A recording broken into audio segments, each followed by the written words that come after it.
So you got a brand new transition that you want to use in your streams, but it doesn't quite work the way that you wanted it to. So I bet when you go to change scene, it looks something like this, doesn't it? You just saw the scene before the transition even happened. So just like that, you saw me before the transition ended. And I know this can be very annoying, and I was racking my brain trying to find out the solution to this for a while, but I have found it. So let's go through it together. So now switching scenes a little bit, you guys can now see all of my OBS studios right there, and you guys can ignore that stuff on the right. But let's go into my main scene there, and as you would have just seen, you already saw it before the transition had ended. So if you want to fix this, you want to go into your scene transitions right here.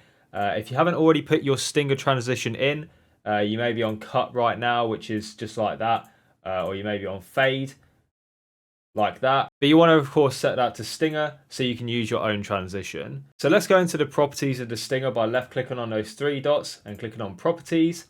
If you haven't already put your video file in for your transition, just click on browse, then tap on your transition and you can upload it as easy as that. Now the problem lies here. Our transition point type is set to time, and our transition point is set to 0. Now I was trying to set this transition point to like 50, 100, whatever it may be. But what I found makes things a little bit easier is if we change this transition point type to frame, and then we set the transition point to 60. If you stream in 60 FPS, that means it's going to be delayed by 1 second.